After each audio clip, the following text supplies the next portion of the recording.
ഇനിയിപ്പോ ക്വസ്റ്റ്യന്റെ ആൻസർ കിട്ടിയെങ്കിലല്ലേ പറ്റത്തുള്ളൂ. ബുക്കിന് വിളിച്ച് പറഞ്ഞിട്ട് ബുക്ക് വന്നില്ല കേട്ടോ മാതാജി. അതെ, ചോദ്യങ്ങളൊന്നും ഉണ്ടാവില്ല എന്ന് മാതാജി പറഞ്ഞത്.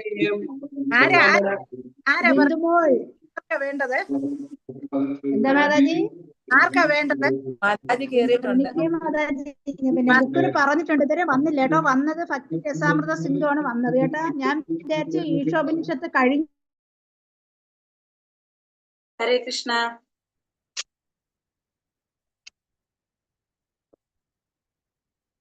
ഹരേ കൃഷ്ണ. ഹരേ കൃഷ്ണ മാതാജി. ക്വസ്റ്റ്യൻ ആൻസർ ആർക്കും അയച്ചു കൊടുക്കരുത്. ഞാൻ അത് കേട്ടോണ്ട് പറഞ്ഞത് കേട്ടോ ആദ്യമേ തന്നെ. ക്വസ്റ്റ്യൻ ആൻസർ ഹരേ കൃഷ്ണ ആർക്കും അയച്ചു കൊടുക്കരുത്. നമ്മൾ ചെയ്യുന്ന വലിയൊരു തെറ്റാണത്. തെറ്റാണത്, ശരിയല്ല അത് ചെയ്യുന്നത്. അങ്ങനെ ഉണ്ടോ മാതാജി? ഞങ്ങൾക്ക് അറിയില്ല, ഞങ്ങൾ പറഞ്ഞു കൊടുക്കുമായിരുന്നല്ലോ. പറഞ്ഞു കൊടുക്കാം മാതാജി. നമുക്ക് ടെസ്റ്റ് കിട്ടാത്ത നമ്മൾ എങ്ങനെ എഴുതും മാതാജി? ടെസ്റ്റ് വന്നെത്തിയില്ല, അപ്പൊ പിന്നെ നമുക്ക് എഴുതാൻ പറ്റുന്ന എങ്ങനെ എഴുതാൻ പറ്റും? ലൈവ് റെക്കോർഡ് കാണാം, ക്ലാസ്സിലെ റെക്കോർഡ് കാണാം, ലൈവ് കാണാം. ഒന്നും കൂടി യൂട്യൂബിലുണ്ടല്ലോ ലൈവ് റെക്കോർഡ്. യൂട്യൂബിലുണ്ട് മാതാജി. ഞാൻ അങ്ങനെ ബുക്കിലുള്ള എല്ലാതും, ബുക്കിലുള്ള പോയിന്റ്സ് മുഴുവൻ ഉൾപ്പെടുത്തിക്കൊണ്ടാണ് ക്ലാസിന്റെ ലൈവ് പോയിട്ടുള്ളത്. നമ്മള് ബുക്കിന്റെ പോയിന്റ്സ് അല്ലേ, നമുക്കറിയാലോ, ബുക്കുള്ളവർക്ക് അറിയാം. ബുക്കിലുള്ള എല്ലാ കാര്യങ്ങളും കവർ ചെയ്തിട്ടാണ് നമ്മളെ സ്ലൈഡ് വന്നിരിക്കുന്നത്. ആ റെക്കോർഡ് വീണ്ടും കേട്ട് കഴിഞ്ഞാൽ നമുക്ക് ക്ലാസിന്റെ സംശയങ്ങൾ മുഴുവൻ അവിടെ തീരും. പക്ഷെ വേറെ കർമ്മം നമ്മൾ മേടിക്കരുത്. അവര് കഷ്ടപ്പെട്ട് അവര് എഴുതി ഉണ്ടാക്കിയത് നമ്മൾ മേടിച്ചു കഴിഞ്ഞാൽ എന്താ കിട്ടണം നമുക്ക്? നിങ്ങൾ ഈ കർമ്മത്തെ കുറിച്ചൊന്നും പഠിക്കുന്നില്ലേ? നമ്മൾ ചെയ്യാൻ പാടില്ല. നമ്മൾ ഒരാൾക്കും അയച്ചു കൊടുക്കരുത്. ക്വസ്റ്റ്യൻ ആൻസർ ഒരിക്കലും നമ്മൾ അയച്ചു കൊടുക്കരുത്. പറഞ്ഞു കൊടുക്കാം നമുക്ക്. ഇപ്പൊ ക്ലാസ്സിൽ ഇരുന്നിട്ട് ഇപ്പൊ സംശയമുള്ള പറഞ്ഞു കൊടുക്കാം. പക്ഷെ ആൻസർ അയച്ചു കൊടുക്കരുത് ഒരിക്കലും. അത് നമ്മൾ ചെയ്യുന്ന തെറ്റാണത്. മനസ്സിലായില്ല? അറിയത്തില്ലായിരുന്നു, അതുകൊണ്ടാ ഞാൻ പരസ്യമായിട്ടല്ലേ പറഞ്ഞേ. അല്ല, അതുകൊണ്ട് തന്നെ ഞാനത് ക്ലിയർ ആക്കി തന്നതെന്ന്. കാരണം വെച്ചാൽ നമ്മൾ അങ്ങനെ ചെയ്യാൻ പാടില്ല ഒരിക്കലും കേട്ടോ. കാരണം വെച്ചിട്ടുണ്ടെങ്കിൽ നമ്മള് ഭഗവാന്റെ കാര്യം നമ്മൾ ഓരോരുത്തരും ചെയ്യണം. നമുക്ക് ചെയ്യാനായിട്ട് പറ്റണില്ലെങ്കിൽ നമുക്ക് ക്ലാസ്സിന്റെ റെക്കോർഡ് കാണാം. വീണ്ടും റെക്കോർഡ് കണ്ടു കഴിഞ്ഞാൽ നമുക്ക് ഈ ക്ലാസ്സിൽ പറഞ്ഞ കാര്യങ്ങളാണല്ലോ ആ പുസ്തകത്തിലുള്ളത്. വേറെ ഒന്നും ഇല്ല അതിൽ, അല്ലെ? പുസ്തകമുള്ളവർക്ക് അറിയാൻ സാധിക്കും. ബുക്കിലുള്ളത് തന്നെയാണ് ആ സ്ലൈഡ് മുഴുവൻ വന്നിരിക്കുന്നത്. അതുകൊണ്ടാണ് ഈ സ്ലൈഡ് ഇങ്ങനെ ഉണ്ടാക്കാനും കാരണം. കാരണം ആദ്യത്തിൽ നമുക്ക് ഒന്നും ഉണ്ടായിരുന്നില്ല. അപ്പൊ അതുകൊണ്ട് ബുക്ക് ഇല്ലാത്ത കാരണം കൊണ്ടാണ് ഇങ്ങനെ ഉണ്ടാക്കിയത്. അപ്പൊ ബുക്ക് ഇല്ല എന്നുള്ള എക്സ്ക്യൂസിന്റെ ആവശ്യം നമുക്ക് അവിടെ ഇല്ല ആർക്കും. ബുക്കിന്റെ ആവശ്യം ശരിക്കും പറഞ്ഞു കഴിഞ്ഞാൽ ഇപ്പൊ എല്ലാവരും മേടിക്കണം നിർബന്ധം പറയാത്തത് അതുകൊണ്ടാണ്. ഭഗവത്ഗീത പറയുന്നത് എന്തുകൊണ്ടാന്ന് വെച്ചാൽ ഭഗവത്ഗീതയിലെ പോയിന്റ്സ് മുഴുവൻ നമ്മളെ സ്ലൈഡിൽ വരുന്നില്ല. പക്ഷെ ഇത് അങ്ങനെയല്ല, അതുകൊണ്ടാണ് അത് പറഞ്ഞിരിക്കുന്നത് കേട്ടോ. ആരും ക്വസ്റ്റ്യൻ ആൻസർ അങ്ങോട്ടും ഇങ്ങോട്ടും അയച്ചു കൊടുക്കരുത്. അത് നിങ്ങൾക്ക് മനസ്സിലാക്കാൻ വേണ്ടി മാത്രം തന്നിരിക്കുന്നതാണ്. ക്വസ്റ്റ്യൻ ആൻസർ തന്നിരിക്കുന്നത് നമുക്ക് മനസ്സിലാക്കാൻ വേണ്ടി മാത്രമാണ്. പരീക്ഷയ്ക്ക് അതൊന്നും വരുന്നില്ല.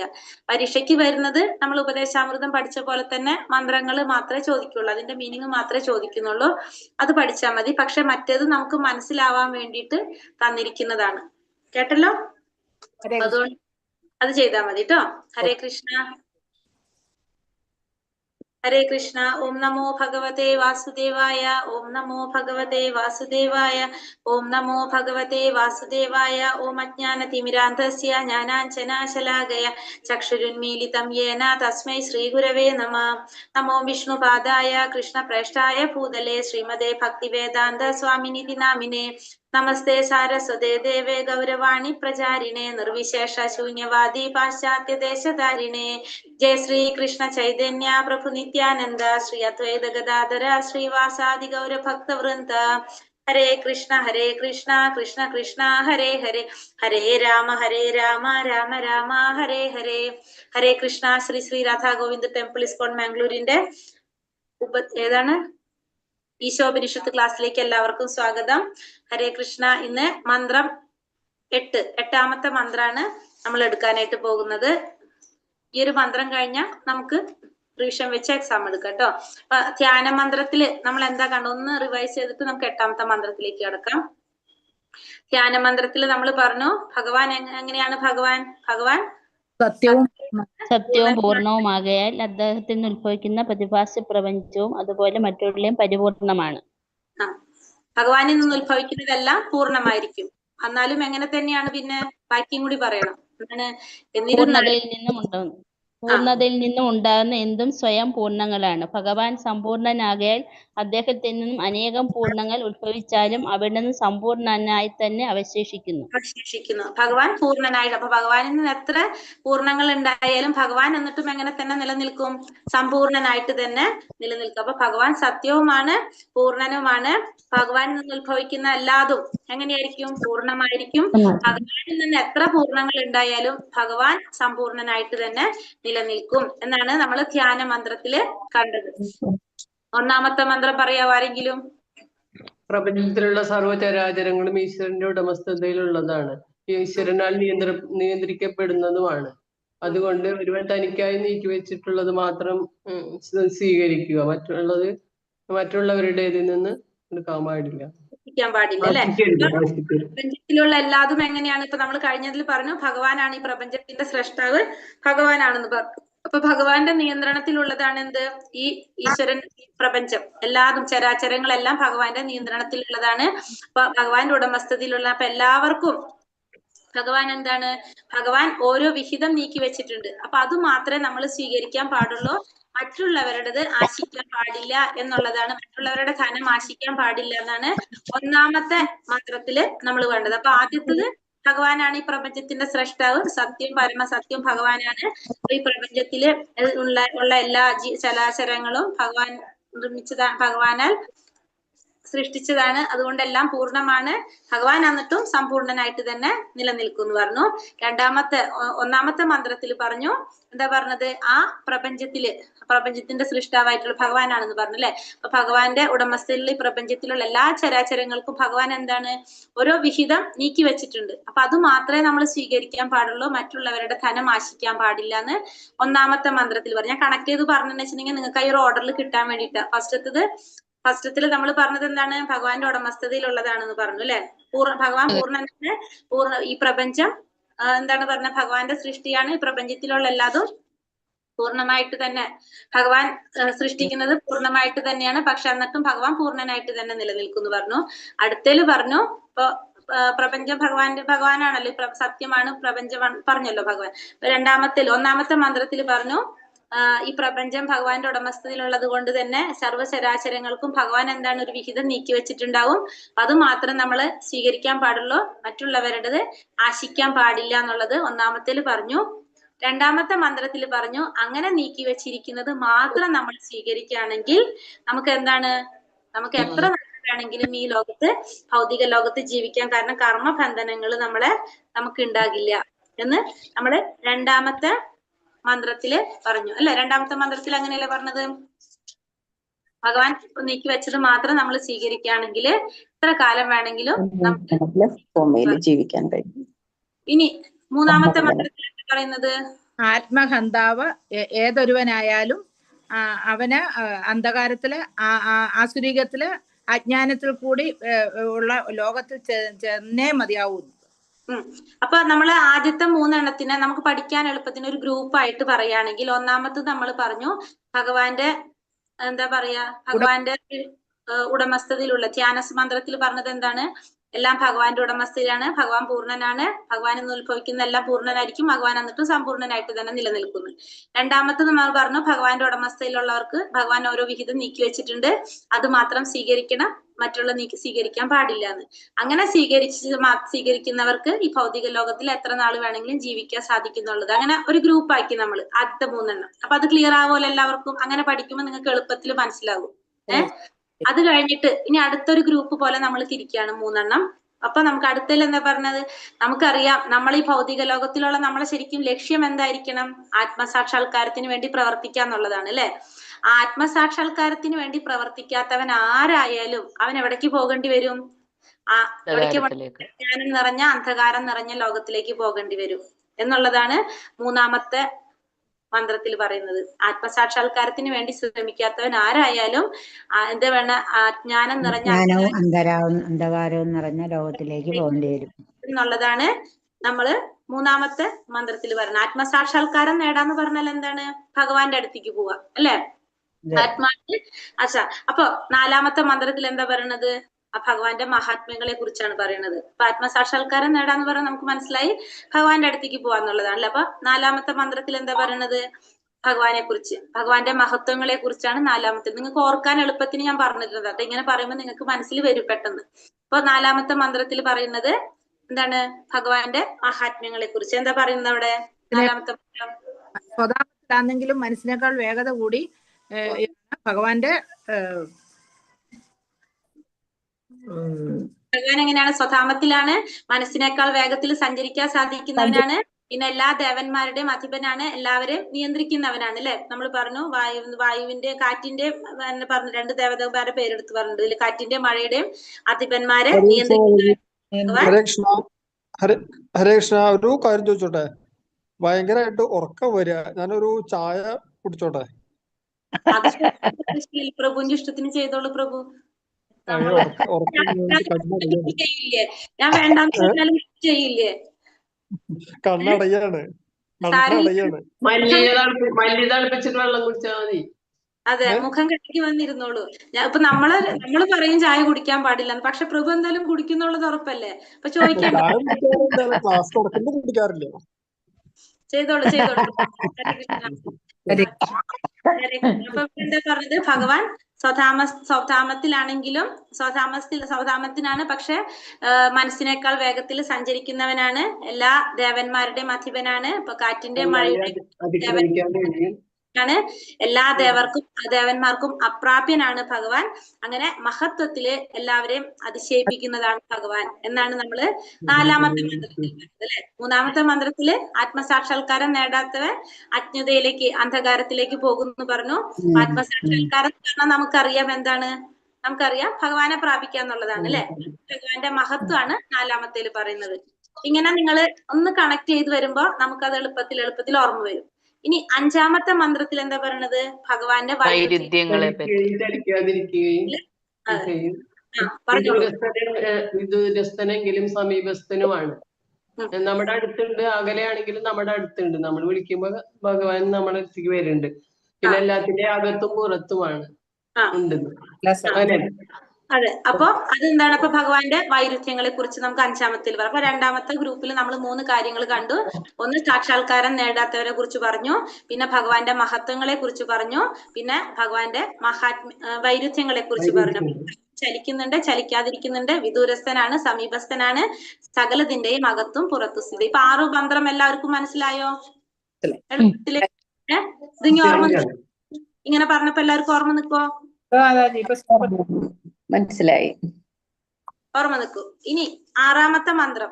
6ാമത്തെ മന്ത്രത്തിൽ എന്താ പറയുന്നത്? ഇഷ്ടാധികാരി, ഉത്തമാധികാരി, പരമാധികാരി. ദർശിക്കുന്നവൻ, എല്ലാത്തിലും ഭഗവാനെ ദർശിക്കുന്നവൻ. ഇനി ഭഗവാനെ കാണുന്നത് അല്ലെ. ഭഗവാനെ എങ്ങനെയാണ് ഓരോരുത്തർ ദർശിക്കുന്നത്? നമുക്ക് എങ്ങനെ അറിയാം?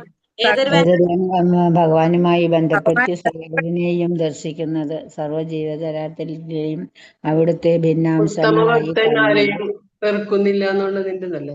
ഏതൊരുവൻ സർവ്വത്തിലും. ഇനി ഭഗവാനെ കാണുന്ന രീതിയെ കുറിച്ചാണ് നമ്മൾ പറയുന്നത്. ഓരോരുത്തരും ഭഗവാനെ കാണുന്ന രീതി. അപ്പൊ എങ്ങനെയാണ് പറഞ്ഞത്? ഏതൊരുവനാണോ ഭഗവാനുമായി ബന്ധപ്പെടുത്തി സകലതിനെയും ദർശിക്കാൻ സാധിക്കുന്നത്, എല്ലാവരും ഭഗവാന്റെ അംശമാണ്. എന്താ പറഞ്ഞത്? എല്ലാവരും ഭഗവാനെ ദർശിക്കാനായിട്ട് സാധിക്കുന്നത്, ഭഗവാനെ ദർശിക്കാൻ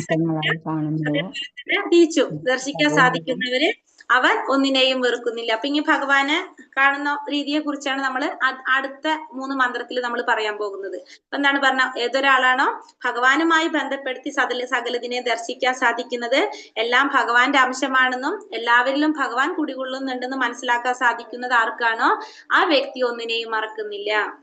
മനസ്സിലായോ? അപ്പൊ നമ്മൾ ഭഗവാനെ മനസ്സിലാക്കാണ്. എങ്ങനെയാണ് മനസ്സിലാക്കുന്നത്? അപ്പൊ ആരാണോ ഭഗവാനുമായിട്ട് ബന്ധപ്പെടുത്തി എല്ലാതും ചിന്തിക്കുന്നത്, എല്ലാം ദർശിക്കുന്നത്, എല്ലാവരും ഭഗവാന്റെ അംശമാണെന്ന് മനസ്സിലാക്കുന്നത്, എല്ലാവരിലും ഭഗവാൻ ഉണ്ടെന്ന് മനസ്സിലാക്കുന്നത്, ആ വ്യക്തി ഒന്നിനെയും വെറുക്കുന്നില്ല എന്നാണ് 6ാമത്തെ മന്ത്രത്തിൽ പറയുന്നത്.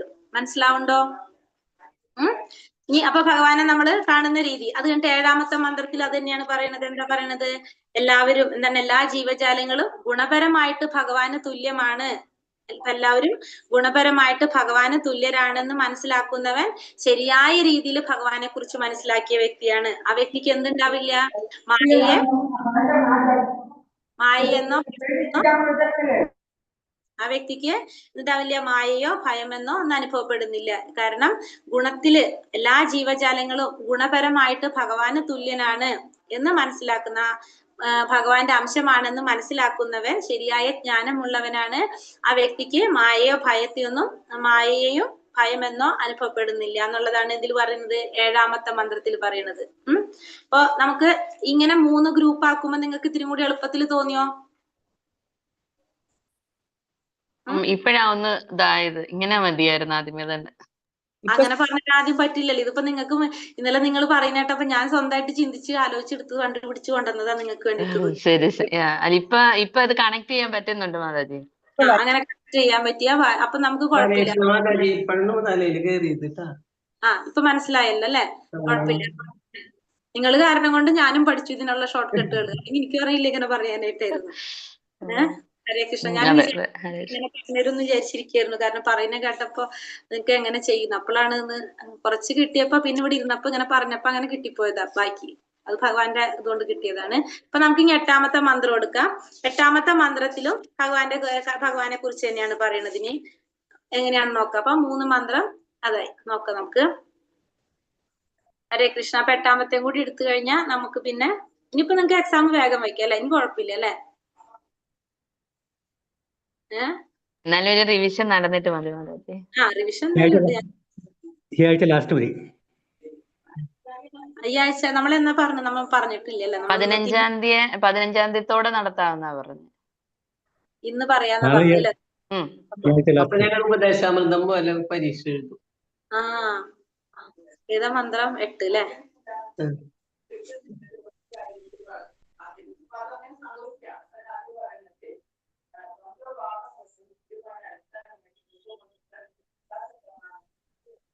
ഹരേ കൃഷ്ണ മാതാജി, ഒരു കാര്യം പറയാനുണ്ട് എനിക്ക് മാതാജി. ഹരേ കൃഷ്ണ. ഹരേ കൃഷ്ണ മാതാജി. മാതാജി ക്ലാസ് ആയിട്ട് ഇല്ലാത്താണെങ്കിൽ ലാസ്റ്റ് പറഞ്ഞാൽ മതിയോ? അങ്ങനെയാണെങ്കിൽ മതി മതി മതി.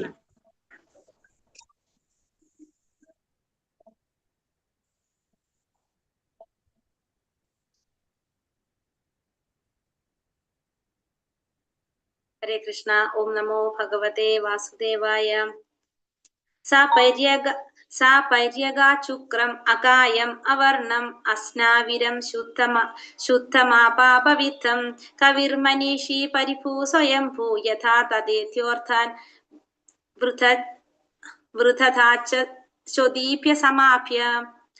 സപാര്യഗുക്രം അകായം അവർണം അസ്നാവിരം ശുദ്ധമപാപവിത്തം കവിർമനീഷി പരിഭൂ സ്വയംഭൂ യഥാ തദേത്യോർത്ഥാൻ വൃഥധാച്ച ചോദീപ്യ സമാപ്യ.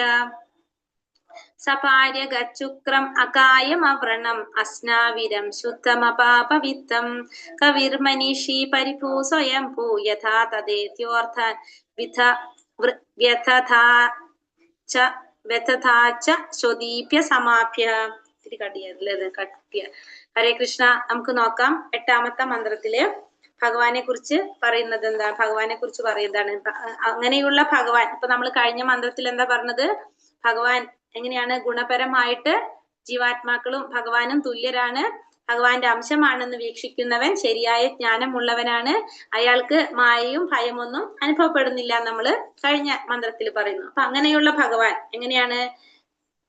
ശരീരമില്ലാത്തവനാണ്, സർവജ്ഞനും ദോഷരഹിതനും സിരകളില്ലാത്തവനും പാപരഹിതനും സ്വയം സമ്പൂർണനും തത്വജ്ഞാനിയും അനാദികാലം മുതൽക്കു തന്നെ എല്ലാവരുടെയും അഭിഷ്ടങ്ങൾ നിറവേറ്റുന്നവരുമായ സർവശക്തനെ വസ്തുതാപരമായി തന്നെ ഗ്രഹിച്ചിരിക്കുന്നു. അപ്പൊ അങ്ങനെയുള്ള ഒരു വ്യക്തി ഗുണപരമായിട്ട് ഭഗവാനും ജീവാത്മാവും ഗുണപരമായിട്ട് തുല്യമാണെന്ന് മനസ്സിലാക്കുന്ന വ്യക്തി ഭഗവാനെ എങ്ങനെ മനസ്സിലാക്കാണ്? എങ്ങനെ ഗ്രഹിക്കും ഭഗവാന്? ഭഗവാൻ ശരീരമില്ലാത്തവനാണ്, പിന്നെ സർവജ്ഞനാണ് ഭഗവാൻ, ദോഷങ്ങളില്ലാത്തവനാണ്, സിരകളില്ലാത്തവനാണ് ഭഗവാൻ, പാപരഹിതനാണ് ഭഗവാൻ, സ്വയം സമ്പൂർണനാണ് ഭഗവാൻ, തത്വജ്ഞാനിയാണ്, അനാദി കാലം മുതൽക്ക് തന്നെ എല്ലാവരുടെയും അഭിഷ്ടങ്ങൾ നിറവേറ്റുന്ന സർവശക്തനുമാണ് ഭഗവാൻ എന്ന് വസ്തുതാപരമായിട്ട് ഗ്രഹിക്കാൻ സാധിക്കും. മനസ്സിലായോ? ഭഗവാന് ഗുണത്തില് ഭഗവാനും തുല്യമാണ് എന്ന് മനസ്സിലാക്കുന്ന ഒരു വ്യക്തിക്ക് ഭഗവാൻ എങ്ങനെയാണ് ഗ്രഹിക്കാൻ സാധിക്കുന്നത്? ഭഗവാനെ കുറിച്ച് ആ ഭഗവാൻ ശരീരമില്ലാത്തവനാണ്, സർവജ്ഞനാണ്, ദോഷരഹിതനാണ്, സിരകളില്ലാത്തവനാണ്, പാപരഹിതനാണ്, സ്വയം സമ്പൂർണനും തത്വജ്ഞാനിയുമാണ്, അനാദികാലം മുതൽക്ക് തന്നെ എല്ലാവരുടെയും അഭിഷ്ടങ്ങൾ നിറവേറ്റുന്നവനുമാണ്, അങ്ങനെ സർവശക്തനാണെന്ന് വസ്തുതാപരമായിട്ട് ഗ്രഹിക്കാനായിട്ട് സാധിക്കും എന്നാണ് 8ാമത്തെ മന്ത്രത്തില് പറയുന്നത്. അപ്പൊ ഭഗവാനെ എങ്ങനെയാണ് ഒരാൾക്ക് ഗ്രഹിക്കാൻ സാധിക്കുന്നത്, മനസ്സിലാക്കാൻ സാധിക്കുന്നത്? അപ്പൊ ഭഗവാൻ ഗുണപരമായിട്ട് ഭഗവാനും ജീവാത്മാവും തുല്യമാണെന്ന് മനസ്സിലാക്കുന്ന വ്യക്തിക്ക് ഭഗവാനെ വസ്തുതാപരമായിട്ട് ഗ്രഹിക്കാൻ സാധിക്കും എന്നാണ് നമ്മൾ 8ാമത്തെ മന്ത്രത്തില് കാണുന്നത്. ക്ലിയർ ആയോ അത്? ഹരേ കൃഷ്ണ. സിമ്പിൾ ആയിട്ട് നമ്മള് ഭഗവാനെ മനസ്സിലാക്കുന്നത് എങ്ങനെയെന്നാണ് ഉദ്ദേശിച്ചത് മാതാജി? അതെ, അതായത് ഗുണപരമായിട്ട് നമ്മൾ കഴിഞ്ഞ മന്ത്രത്തിൽ എന്താ പറഞ്ഞത്? ഭഗവാൻ ജീവാത്മാവും ഭഗവാനും ഗുണത്തിൽ തുല്യനാണെന്ന് മനസ്സിലാക്കുന്ന വ്യക്തി ശരിയായ ജ്ഞാനം നേടിയെന്ന് പറഞ്ഞു അല്ലെ? അപ്പൊ ആ വ്യക്തി ഭഗവാൻ എങ്ങനെയാണ് മനസ്സിലാക്കുന്നത്? അപ്പൊ ആ ജ്ഞാനം എങ്ങനെയാണെന്ന് പറഞ്ഞുതരാണ്. ഭഗവാൻ ശരീരമില്ലാത്തവനാണ്, സർവജ്ഞനാണ്, ദോഷരഹിതനാണ്, സിരകളില്ലാത്തവനാണ്. അതായത് ഭഗവാൻ എങ്ങനെയുള്ളതാണെന്ന് പറയാണ് അവിടെ. എങ്ങനെയാണ് ആ വ്യക്തി മനസ്സിലാക്കുന്നത്, അതായത് ഭഗവാനെ കുറിച്ച് ഒരു വ്യക്തി എങ്ങനെയാണ് മനസ്സിലാക്കുന്നത് എന്നാണ് നമുക്കിവിടെ പറഞ്ഞിരുന്നത്. ഭഗവാന്റെ ഗുണങ്ങളാണല്ലോ ഈ പറയുന്നതൊക്കെ അല്ലെ? ഭഗവാൻ എങ്ങനെയാണ് ശരീരമില്ലാത്തവനാണ് ഭഗവാൻ അല്ലെ? ഭഗവാന് ശരീരമുണ്ടോ? ആത്മാവ്, ഭഗവാന്റെ ശരീരവും ആത്മാവൊക്കെ ഒന്ന് തന്നെയാണ്. ശരീരമില്ല, സർവജ്ഞനാണ്, എല്ലാം അറിയുന്നവനാണ് ഭഗവാൻ, ദോഷങ്ങളില്ലാത്തവനാണ്, സിരകളില്ലാത്തവനാണ്. കാരണം നമ്മളെ ശരീരത്തിൽ എങ്ങനെയാണ് മുറിച്ചു കഴിഞ്ഞാൽ ഞരമ്പുകളൊക്കെ കാണാൻ സാധിക്കും. ഭഗവാന് ശരീരം ഇല്ലാത്തതുകൊണ്ട് തന്നെ മുറിച്ചു കഴിഞ്ഞാൽ ഞരമ്പാണ് കാണാൻ ഭഗവാന്റെ പ്രപഞ്ചാണ് ഭഗവാൻ അല്ലെ ഫുള്ള്. അപ്പൊ ഭഗവാൻ സിരകളില്ലാത്തവനാണ്, പാപരഹിതനാണ് ഭഗവാൻ, സ്വയം സമ്പൂർണനാണ് ഭഗവാൻ, തത്വജ്ഞാനിയും പിന്നെ എല്ലാവരുടെ അഭിഷ്ടങ്ങൾ നിറവേറ്റി കൊടുക്കുന്നവനാണ്, സർവശക്തനാണ്. ആ ഭഗവാനെ വസ്തുതാപരമായിട്ട് തന്നെ ഗ്രഹിച്ചിരിക്കുന്നു. അതായത് ഭഗവാനെ മനസ്സിലാക്കി എന്ന് പറയാണ്. അപ്പൊ ആ മനസ്സിലാക്കിയത് എങ്ങനെയാണെന്നാണ് 8ാമത്തേൽ പറഞ്ഞു തരുന്നത്. ക്ലിയർ ആയോ അത്? കഴിഞ്ഞതായിട്ട് കണക്ട് ചെയ്തിട്ട് തന്നെ നമുക്ക് പറയാം. അപ്പൊ നിങ്ങൾക്ക് ഓർമ്മയിൽ നിൽക്കും, മനസ്സിലാക്കാൻ സാധിക്കും. ക്ലിയർ ആയോ?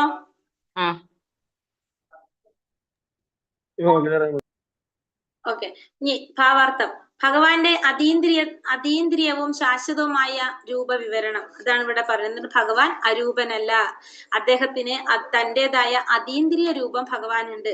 ഈ രൂപം പ്രാപഞ്ചിക ലോകത്തിലെ രൂപങ്ങളിൽ നിന്ന് വ്യത്യസ്തമാണ്. ഭൗതിക പ്രപഞ്ചത്തിലെ രൂപങ്ങളിൽ നിന്ന് വ്യത്യസ്തമാണ് ഭഗവാന്റെ അതീന്ദ്രിയ രൂപം. ഈ ലോകത്തിലെ ജീവസത്തുക്കളുടെ രൂപം ഭൗതിക പ്രകൃതിയിൽ രൂപവൽക്കപ്പെട്ട. അപ്പൊ ഈ ഭൗതിക ലോകത്തിലുള്ള ജീവാത്മാക്കളുടെ രൂപം ഭൗതിക പ്രകൃതിയിൽ രൂപവൽക്കരിക്കപ്പെട്ടതാണ് ഈ രൂപം.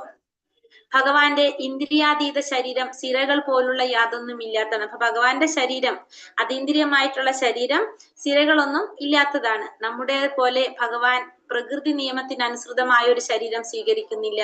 അപ്പൊ നമ്മള് ഭൗതിക പ്രകൃതിയുടെ നിയമത്തിനനുസൃതമായിട്ടുള്ള ഒരു ശരീരമാണ് നമ്മൾ സ്വീകരിക്കുന്നത്. ഭഗവാൻ അങ്ങനെ ഒരു ശരീരം സ്വീകരിക്കുന്നില്ല. ഭൗതികമായ ബദ്ധ ജീവിതത്തിൽ ആത്മാവ് സ്ഥൂല ശരീരത്തിൽ നിന്നും സൂക്ഷ്മ ശരീരമായ മനസ്സിൽ നിന്നും വ്യത്യസ്തമാണ്. അപ്പൊ ഭൗതികമായ ബദ്ധ ജീവിതത്തില് ആത്മാവ് സ്ഥൂല ശരീരത്തിൽ നിന്നും സൂക്ഷ്മ ശരീരമായ മനസ്സിൽ നിന്നും വ്യത്യസ്തമാണ്. അപ്പൊ ഭൗതികമായ ബദ്ധ ജീവിതത്തിൽ എങ്ങനെയാണ്? ആത്മാവ് വേറെയാണ്, സൂക്ഷ്മ ശരീരം വേറെയാണ്, സ്ഥൂല ശരീരം വേറെയാണ്. അങ്ങനെയാണ് ഭൗതിക ജീവിതത്തിൽ നമ്മൾ പറയുന്നത്. പക്ഷെ അതീന്ദ്രിയമായ ജീവിതത്തിൽ എങ്ങനെയാ പറയുന്നത്? ഭഗവാന്റെ ആത്മാവും ശരീരവും തമ്മിൽ യാതൊരു വ്യത്യാസമില്ല. പക്ഷെ ഭൗതികമായ ബദ്ധ ജീവിതത്തിൽ അങ്ങനെയല്ല. ആത്മാവ് വേറെ, സ്ഥൂല ശരീരം വേറെ, സൂക്ഷ്മ ശരീരം വേറെ. അങ്ങനെയാണ്. പരമപുരുഷനെ സംബന്ധിച്ചിടത്തോളം ആത്മാവ്, ശരീരം, മനസ്സ് എന്നിങ്ങനെ വ്യത്യാസങ്ങളില്ല. അവിടത്തെ മനസ്സും ശരീരവും അവിടുന്ന് തന്നെയും ഒന്നാണെന്ന് അവിടുന്ന് പരിപൂർണനാണ്. അപ്പൊ ഭഗവാനെ സംബന്ധിച്ച് എന്താ പറയുന്നത്? ഭഗവാന്റെ ആത്മാവും ശരീരവും മനസ്സും തമ്മിൽ യാതൊരു വ്യത്യാസവും ഇല്ല, എല്ലാതും ഒന്ന് തന്നെയാണ്. ഭഗവാൻ പരിപൂർണനാണ്. ഭഗവാൻ അരൂപനല്ല. അദ്ദേഹത്തിന് തന്റേതായിട്ടുള്ള അതീന്ദ്രിയ രൂപം ഭഗവാനുണ്ട്. ഈ രൂപം പ്രാപഞ്ചിക ലോകത്തിലെ രൂപങ്ങളിൽ നിന്നും വ്യത്യസ്തമാണ്. ഈ ലോകത്തിലെ ജീവസത്തുക്കളുടെ രൂപം ഭൗതിക പ്രകൃതിയിൽ രൂപവൽക്കരിക്കപ്പെട്ടത്. അപ്പൊ ഭഗവാൻ എങ്ങനെയാണ്? അതീന്ദ്രിയനായിട്ടുള്ള ഒരു രൂപം ഭഗവാനുണ്ട്. അരൂപനല്ല ഭഗവാൻ. ഭൗതിക ലോകത്തിലെ രൂപങ്ങളിൽ നിന്നും വ്യത്യസ്തമാണ് ഭഗവാന്റെ ആ രൂപം. ഭൗതിക ലോകത്തിലെ ജീവാത്മാക്കളുടെ രൂപം ഭൗതിക പ്രകൃതിയാൽ രൂപവൽക്കരിക്കപ്പെട്ടതാണ്. ഇത് നമ്മ വായിച്ചു തന്നെയാണോ? അതല്ലോ. പരമപുരുഷനെ സംബന്ധിച്ചിടത്തോളം ആത്മാവ്, ശരീരം, മനസ്സ് എന്നിങ്ങനെ വ്യത്യാസങ്ങളില്ല.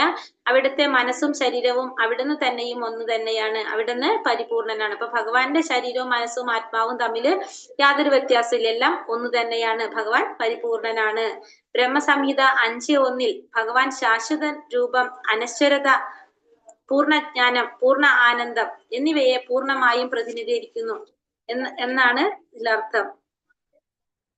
ബ്രഹ്മസംഹിത 5:1 ഭഗവാനെ പറ്റി അങ്ങനെ ഒരു വിവരണമുണ്ട്. അതിൽ അവിടുന്ന് സച്ചിദാനന്ദ വിഗ്രഹനാണെന്ന് വിവരിക്കപ്പെടുന്നു. അപ്പൊ അതിലെന്താ പറയുന്നത്? ഭഗവാൻ സച്ചിദാനന്ദ വിഗ്രഹനാണെന്ന് ബ്രഹ്മസംഹിത 5:1 ശ്ലോകത്തില് പറയുന്നുണ്ട്. സച്ചിദാനന്ദ വിഗ്രഹനാണെന്ന് പറയുന്നുണ്ട്. അവിടുത്തെ ശാശ്വത രൂപം, അനശ്വരത, പൂർണ്ണജ്ഞാനം, പൂർണ്ണ ആനന്ദം, സത്ചിത്താനന്ദം എന്നിവയെ പൂർണ്ണമായും പ്രതിനിധീകരിക്കുന്നു എന്നാണ് അർത്ഥം. അപ്പൊ സച്ചിദാനന്ദ വിഗ്രഹൻ എന്നതുകൊണ്ട് അർത്ഥമാക്കുന്നത് എന്താണ്? ഭഗവാന്റെ രൂപം അനശ്വരത, പൂർണ്ണമായ ജ്ഞാനം, പൂർണ്ണ ആനന്ദം എന്നിവയെ പൂർണ്ണമായും പ്രതിനിധീകരിക്കുന്നു എന്നാണ് ഇതുകൊണ്ട് അർത്ഥമാക്കുന്നത്. ഭഗവാന്റെ അതീന്ദ്രിയ ശരീരം നമ്മുടേതിൽ നിന്നും തികച്ചും വ്യത്യസ്തമാണെന്ന് വൈദിക സാഹിത്യം പറയുന്നു. അപ്പൊ ഭഗവാന്റെ ശരീരം നമ്മുടെ ശരീരത്തിൽ നിന്നും തികച്ചും വ്യത്യസ്തമാണെന്നുള്ളത് വൈദിക സാഹിത്യങ്ങളില് പ്രസ്താവിക്കുന്നുണ്ട്. ചിലപ്പോൾ രൂപരഹിതൻ എന്ന് വർണ്ണിക്കപ്പെടുന്നു. രൂപരഹിതൻ എന്നതിന്റെ അർത്ഥം അവിടത്തേക്ക് നമ്മുടേത് പോലുള്ള ശരീരമില്ലെന്നാണ്. അപ്പൊ ഭഗവാന് രൂപരഹിതൻ എന്ന് പറയുന്നതിന്റെ അർത്ഥം എന്താണ്? നമ്മുടേത് പോലുള്ള ഒരു ശരീരം ഇല്ല എന്നാണ് അവിടെ അർത്ഥാക്കുന്നത്. ഭഗവാന് അതീന്ദ്രിയമായൊരു രൂപമുണ്ട്. രൂപമില്ല എന്ന് പറഞ്ഞതിന്റെ അർത്ഥം ഭഗവാന് രൂപമില്ല എന്നല്ല, ഭൗതിക ശരീരം നമ്മുടെ പോലുള്ള ഒരു ഭൗതിക ശരീരം ഇല്ലെന്നാണ് അവിടെ പറയുന്നത്. ബ്രഹ്മസംഹിത 5:32 തന്റെ ഏതു ശരീരഭാഗം കൊണ്ടും അദ്ദേഹത്തിന് ഏതു കാര്യം വേണമെങ്കിലും ചെയ്യാൻ കഴിയുമെന്ന് വ്യക്തമാക്കിയിരിക്കുന്നു. ഇപ്പൊ ബ്രഹ്മസംഹിതയില് 32ാമത്തെ ശ്ലോകത്തിൽ എന്ത് പറയുന്നുണ്ട്? ഭഗവാന്റെ ഏത് ശരീരഭാഗം കൊണ്ടും ഭഗവാന് ഏത് കാര്യവും വേണമെങ്കിലും ചെയ്യാൻ കഴിയും. ഇപ്പൊ നമുക്ക് ഭക്ഷണം കഴിക്കണമെങ്കിൽ നമുക്ക് വായ കൊണ്ടേ കഴിക്കാൻ സാധിക്കുള്ളൂ. കാണാനായിട്ട് കണ്ണുകൾ വേണം. പക്ഷെ ഭഗവാൻ അങ്ങനെയല്ല. കണ്ണുകൊണ്ട് ഭക്ഷിക്കാൻ സാധിക്കും. കണ്ണുകൊണ്ട് എല്ലാതും എന്ത് സാധിക്കും? ഭഗവാന്റെ എല്ലാ ഇന്ദ്രിയങ്ങളും എല്ലാ പ്രവർത്തികളും ചെയ്യാനായിട്ട് സാധിക്കുന്നതാണ്. നമ്മളെ പോലെ അല്ല. അദ്ദേഹത്തിന് കൈകൊണ്ട് നടക്കുക, കാലുകൾ കൊണ്ട് വസ്തുക്കൾ സ്വീകരിക്കുക, കണ്ണുകൾ കൊണ്ട് ഭക്ഷണം കഴിക്കുക മുതലായ കാര്യങ്ങൾ നടത്താൻ കഴിയുമെന്നാണ് പറയുന്നത്. ശ്രുതി മന്ത്രത്തിൽ പറയുന്നതാണ് ഭഗവാന്റെ കൈ കൊണ്ട് നടക്കാൻ സാധിക്കും, കാലുകൊണ്ട് വസ്തുക്കൾ സ്വീകരിക്കാൻ സാധിക്കും, കണ്ണുകൊണ്ട് ഭക്ഷണം കഴിക്കാൻ സാധിക്കുന്ന ശ്രുതി മന്ത്രത്തില് പറയുന്നുണ്ട്. നമ്മുടേത് പോലുള്ള കൈയും കാലും ഇല്ലെങ്കിലും ആരെക്കാളും വേഗത്തിൽ ഓടാനും അർപ്പിക്കുന്ന വസ്തുക്കൾ സ്വീകരിക്കാനും സാധിക്കും. ഇപ്പൊ നമ്മുടേത് പോലുള്ള കൈയും കാലും ഇല്ലെങ്കിലും എല്ലാവരെക്കാളും വേഗത്തില് ഓടാനും അർപ്പിക്കുന്ന വസ്തുക്കളെല്ലാം സ്വീകരിക്കാനും ആർക്ക് സാധിക്കും? ഭഗവാന് സാധിക്കും. ആധികാരികളായ ആചാര്യന്മാരാൽ ക്ഷേത്രങ്ങളിൽ പ്രതിഷ്ഠിക്കപ്പെട്ട പൂജാ വിഗ്രഹങ്ങൾ ഭഗവാന്റെ യഥാർത്ഥ രൂപത്തിൽ നിന്ന് വ്യത്യസ്തമല്ല. ഇവിടെ എന്താണ്? ഭഗവാന്റെ അർച്ചാ വിഗ്രഹങ്ങളെ കുറിച്ചാണ് പറയുന്നത് അല്ലെ. ഭഗവാന്റെ വിഗ്രഹങ്ങള് ആധികാരികളായിട്ടുള്ള ആചാര്യന്മാര് അവര് പ്രതിഷ്ഠിച്ചിരിക്കുന്ന ക്ഷേത്രങ്ങളിൽ പ്രതിഷ്ഠിക്കപ്പെട്ട പൂജാ വിഗ്രഹങ്ങൾ ഭഗവാന്റെ യഥാർത്ഥ രൂപത്തിൽ നിന്ന് വ്യത്യസ്തമല്ല എന്നാണ് പറയുന്നത്. ഹരികൃഷ്ണ മാതാജി, അപ്പൊ ഒരു സംശയം ചോദിച്ചോട്ടെ. നമ്മൾ എവിടെയോ പഠിച്ചില്ലായിരുന്നോ? ഭക്തന്റെ ഇഷ്ടത്തിനനുസരിച്ചല്ല അർച്ചാ വിഗ്രഹങ്ങൾ വരുന്നേന്ന്. ഭക്തന്റെ ഇഷ്ടത്തിനനുസരിച്ചല്ല ഭക്തന്റെ ഇഷ്ടത്തിനനുസരിച്ചല്ല അർച്ചാ വിഗ്രഹങ്ങൾ വരുന്ന വെച്ചാല് നമ്മൾ എവിടെയോ അത് അങ്ങനെ പറഞ്ഞില്ല. 4-ാമത്തെ 5-ാമത്തെ അധ്യായത്തിലാണ് നമ്മളത് പഠിച്ചത്. അല്ല, അങ്ങനെ പറഞ്ഞേ പറഞ്ഞായിരുന്നു. 5-ാമത്തെ 38-ാമത്തെ പേജിലുണ്ട് പറഞ്ഞായിരുന്നു. അല്ല, എനിക്ക് പറഞ്ഞത് മനസ്സിലായില്ല എന്താന്ന്. ഇപ്പൊ പറഞ്ഞില്ലേ മാതാജി? പൂജാ വിഗ്രഹങ്ങളും ഭഗവാന്റെ യഥാർത്ഥ രൂപത്തിൽ നിന്ന് വ്യത്യസ്തമല്ല. അപ്പൊ ആ പോയിന്റും അല്ല, ഭഗവത്ഗീതയില് നമ്മൾ പറയുന്നുണ്ട് അർച്ചാ വിഗ്രഹങ്ങൾ എന്ന് വെച്ചാൽ എന്താണ്? അർച്ചാ വിഗ്രഹങ്ങൾ എന്ന് വെച്ചാല് അർച്ചാവിഗ്രഹം നമുക്ക് ഭഗവാനെ നമ്മളെ മുന്നിൽ ഭഗവാൻ വന്നാലും നമുക്ക് കാണാൻ സാധിക്കില്ല അല്ലെ. അർച്ചാവിഗ്രഹം എന്ന് പറയുന്നത് ഈ കലിയുഗത്തില് നമ്മുടെ കണ്ണുകൾ കൊണ്ട് ദർശിക്കാൻ സാധിക്കാവുന്ന രീതിയിലുള്ള ഭഗവാന്റെ രൂപമാണ് അർച്ചാവിഗ്രഹം. അതായത് നമുക്ക് കലിയുഗത്തിലെ ജനങ്ങൾക്ക് എന്ത് സാധിക്കില്ല, ഭഗവാൻ ഇപ്പൊ നമ്മുടെ മുന്നിൽ വന്നു നിന്നാലും നമുക്ക് കാണാനുള്ള യോഗ്യത നമുക്ക് ഇല്ലാത്തതുകൊണ്ട് നമുക്ക് സാധിക്കില്ല ഭഗവാനെ കാണാനായിട്ട്. കാരണം നമ്മുടെ ഇന്ദ്രിയങ്ങൾ അപൂർണമാണ്, നമുക്ക് കാണാൻ സാധിക്കില്ല. അപ്പൊ നമ്മുടെ ഇന്ദ്രിയങ്ങൾ കൊണ്ട് ഭഗവാനെ മനസ്സിലാക്കാം, ഭഗവാനെ അർച്ചന ചെയ്യാം, ഭഗവാനെ ഗ്രഹിക്കാനായിട്ട് സാധിക്കുന്നതാണ് എന്ത്? അർച്ചാവിഗ്രഹം. അപ്പൊ നമ്മളിപ്പോ കാണുന്ന അർച്ചാവിഗ്രഹം എന്ന് പറയുന്നത് ഭഗവാൻ തന്നെയാണ്, ഭഗവാന്റെ പ്രതിനിധി ഭഗവാൻ തന്നെയാണെന്ന് പറയാം. കാരണം നമുക്ക് ഭഗവാൻ എന്ന് പറഞ്ഞാൽ നമുക്ക് കാണാൻ സാധിക്കുന്ന കലിയുഗത്തിൽ നമുക്ക് എന്താ കാണാൻ സാധിക്കുന്നത്? അർച്ചാവിഗ്രഹത്തിലൂടെയാണ് ഭഗവാനെ കാണാൻ സാധിക്കുന്നത്. ആ അർച്ചാവിഗ്രഹത്തിൽ അർപ്പിക്കുന്നത് ആർക്കാണ് കിട്ടുന്നത്? ഭഗവാന് തന്നെയാണ് കിട്ടുന്നത്. അത് നമ്മൾ ഭഗവത്ഗീതയിൽ കൃത്യമായിട്ട് നമുക്ക് പറഞ്ഞു തരുന്നുണ്ട്. അർച്ചാവിഗ്രഹം എന്ന് പറയുന്നത് ഭഗവാൻ തന്നെയാണ്. കാരണം നമുക്ക് ഈ കലിയുഗത്തിൽ അല്ലെങ്കിൽ നമുക്ക് നമ്മുടെ ഇന്ദ്രിയങ്ങൾ അപൂർണമായതുകൊണ്ട് നമുക്ക് ഭഗവാനെ കാണാൻ സാധിക്കില്ല. അപ്പൊ നമുക്ക് കാണാൻ സാധിക്കുന്ന വിധത്തിലുള്ള ഭഗവാന്റെ രൂപമാണ് എന്ത്? അർച്ചാവിഗ്രഹം എന്ന് പറയുന്നത്. നമ്മൾ ഈ അമ്പലങ്ങളിലെ മൂർത്തി അതിനെ നമുക്ക് അർച്ചാവിഗ്രഹം എന്ന് പറയാമോ? അമ്പലത്തിലുള്ളതെല്ലാം അർച്ചാവിഗ്രഹങ്ങളാണ്. അതുകൊണ്ടാണ് പറഞ്ഞത് നമുക്ക് കാണാൻ സാധിക്കുന്നത്. ഇപ്പൊ നമ്മളെ മുന്നിൽ ഭഗവാൻ വന്നു നിന്നാലും നമ്മൾ ആ വിഗ്രഹത്തിനെ നമുക്ക് കാണാൻ സാധിക്കുള്ളൂ. കാരണം ഭഗവാനെ നമുക്ക് കാണാൻ സാധിക്കില്ല. എന്തുകൊണ്ടാ? നമ്മുടെ ഇന്ദ്രിയങ്ങൾ അങ്ങനെയാണ്. അർച്ചാവിഗ്രഹം എന്ന് പറഞ്ഞത് അങ്ങനെ നമ്മളത് ഭഗവത്ഗീതയിൽ പഠിച്ചപ്പോ നിങ്ങൾ അത് ആരും നോട്ട് ചെയ്തിട്ടില്ല? അതല്ല, അങ്ങനല്ല മാതാജി. ഞാനതല്ല, ഈ അർച്ചാ വിഗ്രഹവും പൂജാ വിഗ്രഹവും രണ്ടും രണ്ടല്ലല്ലോ, ഒന്നല്ലേ ഉദ്ദേശിക്കുന്നേ? അതെ പൂജാ വിഗ്രഹം നമ്മളെപ്പോഴോ ഏത് ക്ലാസ്സിലാന്ന് ഞാൻ എത്ര ഇങ്ങോട്ട് മനസ്സിൽ നിന്ന് കേറി വരുന്നില്ല പേജ്. ഭക്തന്റെ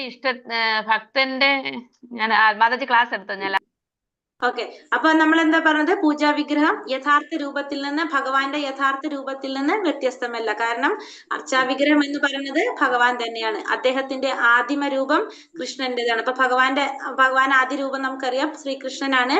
ശ്രീകൃഷ്ണൻ, ബലദേവൻ, ശ്രീരാമൻ, നരസിംഹം, വരാഹം എന്നിങ്ങനെ അസംഖ്യ രൂപങ്ങളിൽ അവിടെ നിന്ന് വിസ്തരിക്കുന്നു. അപ്പൊ ഭഗവാന്റെ കുറെ രൂപവിസ്തരണങ്ങൾ ഉണ്ട് അല്ലെ. ബലരാമനുണ്ട്, ശ്രീരാമനുണ്ട്, നരസിംഹമുണ്ട്, വരാഹ, അങ്ങനെ കുറെ രൂപങ്ങളിൽ ഭഗവാൻ അവതരിക്കുന്നുണ്ട്. ക്ഷേത്രങ്ങളിൽ ആരാധിക്കപ്പെടുന്ന പൂജാ വിഗ്രഹങ്ങളും അദ്ദേഹത്തിന്റെ വിപുലീകൃത രൂപമാണ്. അപ്പോ ഇതേപോലെ തന്നെ ക്ഷേത്രങ്ങളിൽ ആരാധിക്കപ്പെടുന്ന വിഗ്രഹങ്ങളും എന്താണ്? ഭഗവാന്റെ തന്നെ വിപുലീകൃത രൂപമാണ്. പൂജാ വിഗ്രഹങ്ങളെ ആരാധിക്കുന്നതിലൂടെ ഒരുവന് തൽക്ഷണം ഭഗവാനെ സമീപിക്കാൻ കഴിയുന്നു. ഈ പൂജാ വിഗ്രഹങ്ങളെ ആരാധിക്കുന്നതിലൂടെ ഒരുവൻ എന്ത് സാധിക്കാണ്? ഭഗവാനെ സമീപിക്കാനായിട്ട്, തൽക്ഷണം ഭഗവാനെ സമീപിക്കാനായിട്ട് സാധിക്കും. കാരണം എന്താണ്? ഇപ്പൊ പൂജാ വിഗ്രഹം അല്ല അർച്ചാ വിഗ്രഹം എന്ന് പറഞ്ഞാൽ ആര് തന്നെയാണത്? ഭഗവാൻ തന്നെയാണ്. ഈശോപനിഷത്തോ ശ്രുതി മന്ത്രങ്ങളോ അറിയാത്ത മൂഢന്മാർ ശുദ്ധ ഭക്തന്മാരാൽ ആരാധിക്കപ്പെടുന്ന പൂജാ വിഗ്രഹങ്ങളെ ഭൗതിക മൂലകങ്ങൾ കൊണ്ടുള്ളതായി കണക്കാക്കുന്നു. അപ്പോ ഈശോപനിഷത്ത് മനസ്സിലാക്കാത്തവർ അല്ലെങ്കിൽ ശ്രുതി മന്ത്രങ്ങൾ മനസ്സിലാക്കാത്ത മൂഢന്മാർ എന്ത് പറയും? ഈ പൂജാ വിഗ്രഹങ്ങള് ഭൗതികമായ മൂലകങ്ങൾ കൊണ്ടുണ്ടാക്കിയൊരു പ്രതിമയായിട്ടായിരിക്കും അവർ കാണുന്നത്. ആരാധിക്കുന്ന പൂജാ വിഗ്രഹങ്ങളെ ഒരു ഭൗതിക മൂലകങ്ങൾ കൊണ്ടുണ്ടാക്കിയതായിട്ട് അവർ കണക്കാക്കും. അത് ഭഗവാനാണെന്ന് മനസ്സിലാക്കാൻ ആർക്ക് സാധിക്കില്ല? ഈശോപനിഷത്ത് അറിയാത്തവർക്ക് അല്ലെങ്കിൽ ശ്രുതി മന്ത്രങ്ങൾ മനസ്സിലാത്തവർക്ക് സാധിക്കില്ല. അവര് മൂഢന്മാരാണെന്ന് പറയുന്നത്. താൻ മനുഷ്യരൂപത്തിൽ അവതരിക്കുക മൂലം തന്നെ നിന്ദിക്കുന്ന അല്പജ്ഞരായ ജനങ്ങളുടെ പതിതാവസ്ഥയെ കുറിച്ച് ഭഗവത്ഗീത 9:11-12 ഭഗവാൻ ഖേദം പ്രകടിപ്പിക്കുന്നു. അപ്പൊ ഭഗവാൻ മനുഷ്യരൂപത്തിൽ അവതരിക്കുക മൂലം തന്നെ നിന്ദിക്കുന്ന അല്പജ്ഞരായ ജനങ്ങളുടെ പതിതായ അവസ്ഥയെ കുറിച്ച് ഭഗവത്ഗീത 11-12 ശ്ലോകങ്ങളില് ഭഗവാൻ പറയുന്നുണ്ട്. അത്തരം അല്പജ്ഞാനികളായ ജനങ്ങള് അദ്ദേഹത്തിന്റെ ശക്തിയെ കുറിച്ച് അല്പജ്ഞാനികളായ മൂഢന്മാരെന്താണ്? അവരൊരിക്കലും ഭഗവാനെ കുറിച്ച് അറിയുന്നില്ല. അവരുടെ മുന്നിൽ ഒരിക്കലും ഭഗവാൻ പ്രത്യക്ഷനാകുന്നില്ല. അവരിൽ നിന്നും ഭഗവാനെ മറച്ചു പിടിക്കും. ആര്? ഭഗവാന്റെ ശക്തിയാണ് യോഗമായ അല്ലെ. ഭഗവാനുമായുള്ള ബന്ധം വിസ്മരിക്കുന്നത് മാത്രമാണ് ജീവിവർഗത്തിന്റെ ബദ്ധാവസ്ഥയ്ക്ക് കാരണം. അപ്പൊ നമുക്കറിയാം, നമ്മള് ഈ ബന്ധനത്തിന് കാരണം, ഈ ഭൗതിക ലോകത്തിൽ വന്ന ഈ ബന്ധനത്തിന് കാരണം എന്താണ്?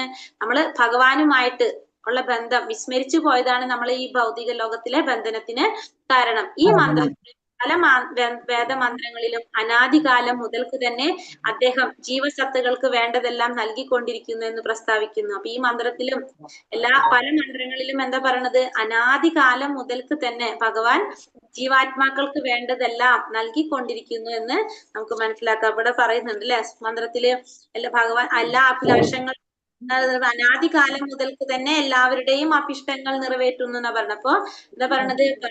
അനാദികാലം മുതൽ തന്നെ എല്ലാവരുടെയും അഭിലാഷങ്ങൾ നടത്തി കൊടുക്കാണ് ആര്? ഭഗവാൻ എന്ന് ഈ മന്ത്രത്തില് പ്രസ്താവിച്ചു തരാൻ. സാധാരണ നിലയിൽ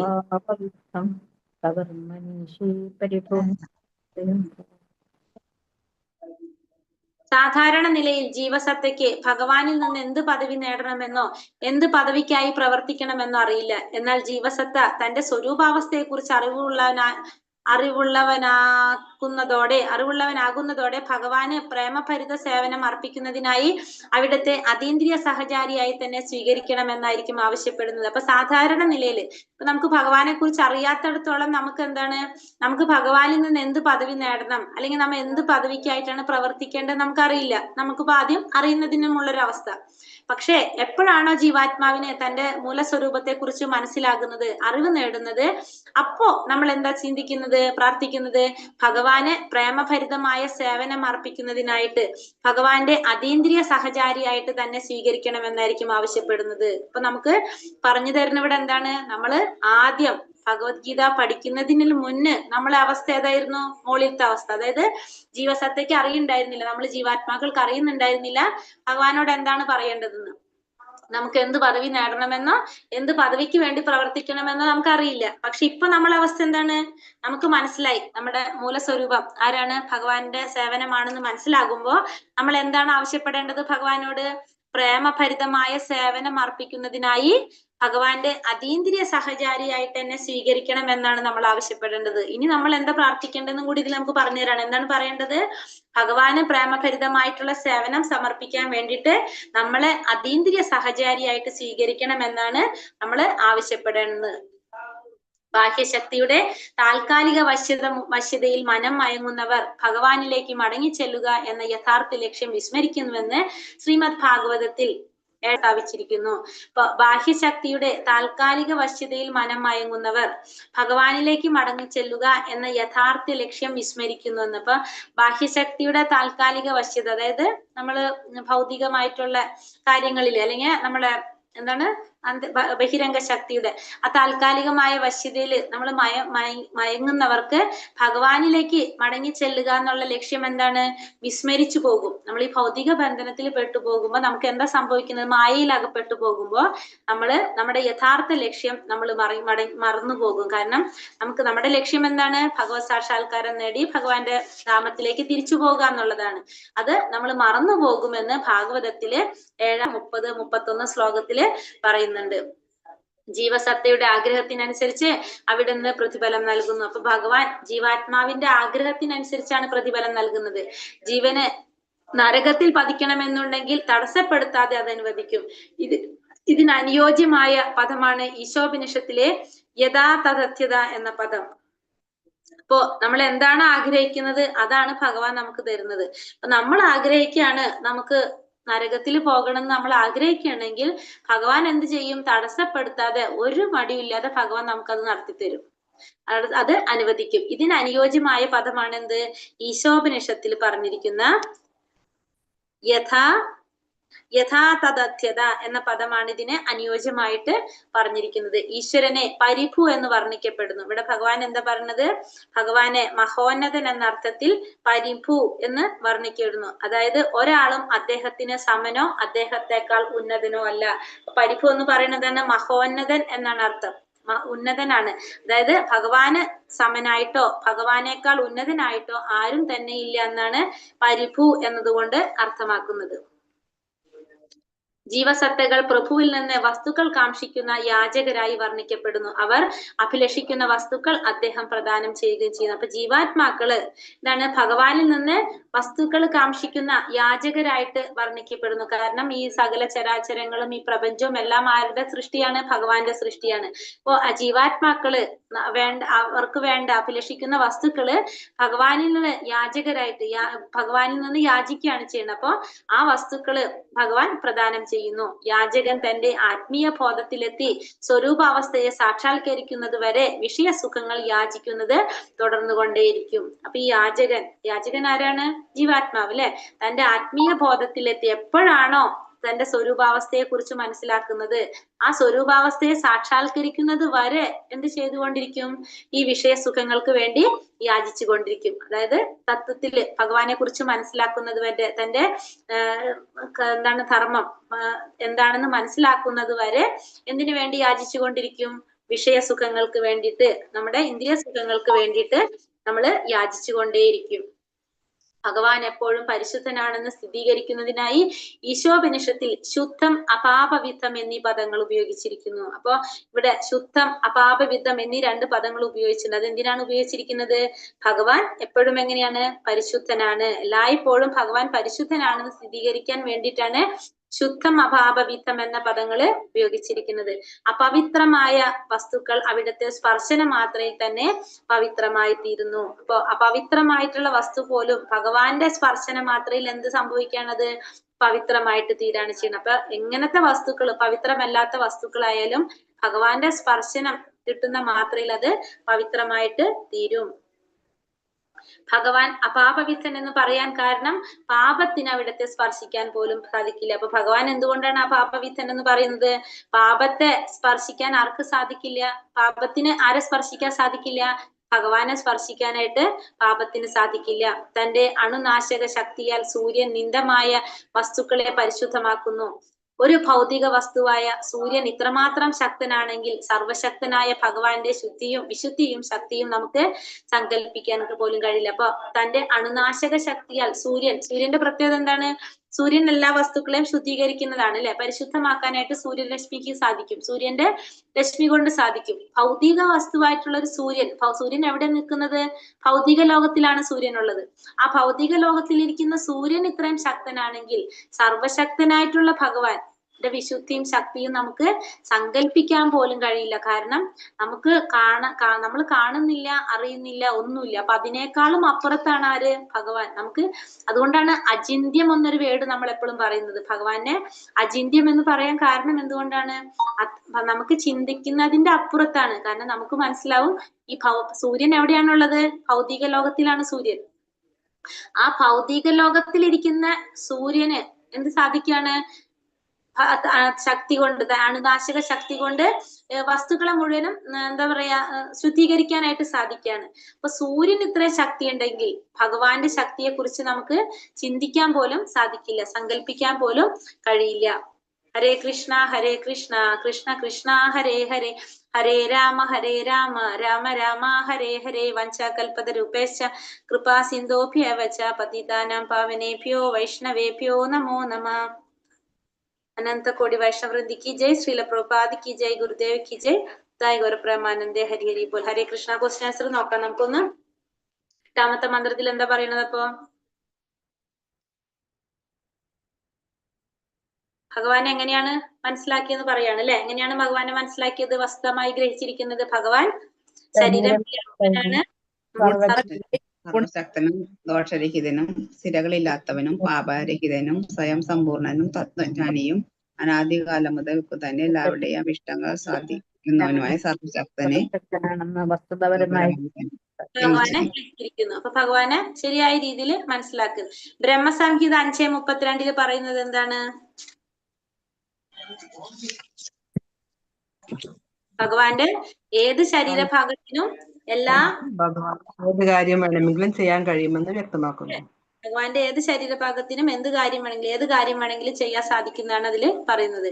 എങ്ങനെയുള്ളവരാണ് പൂജാവിഗ്രഹങ്ങളെ ഭൗതിക മൂലകങ്ങൾ കൊണ്ടുള്ളതായിട്ട് കണക്കാക്കപ്പെടുന്നത്?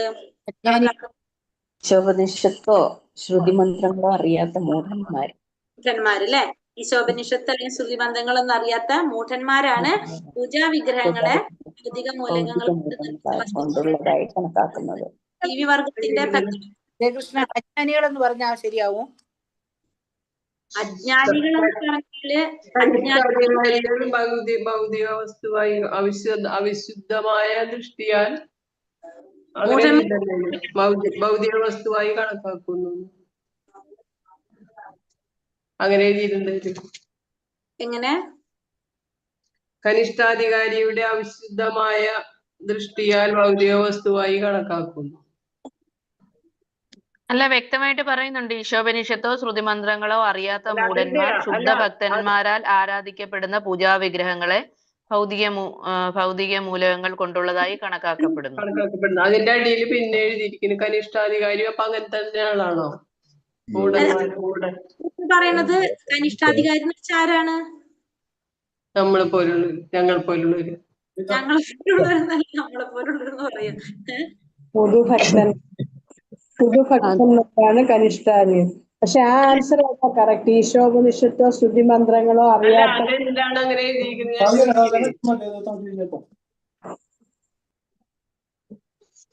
ഒരു മിനിറ്റ്, ഇത് കഴിഞ്ഞിട്ട് നമുക്ക് നോക്കാം, പറയാട്ടോ.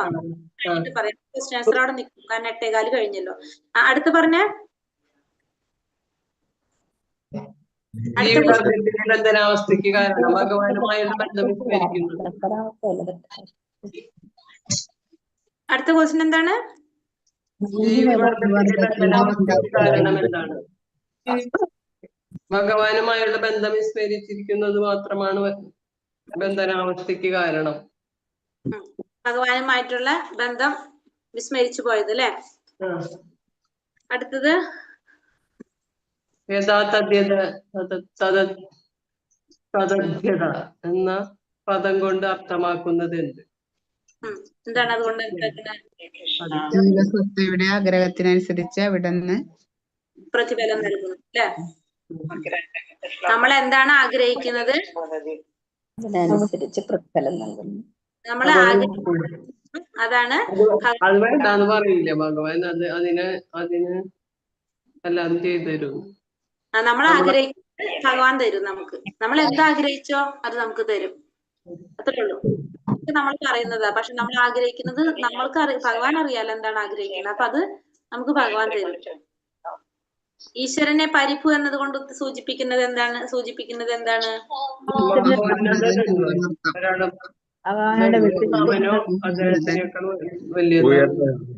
ഭഗവാന് സമനായിട്ടോ ഭഗവാനേക്കാൾ ഉയർന്നവനായിട്ടോ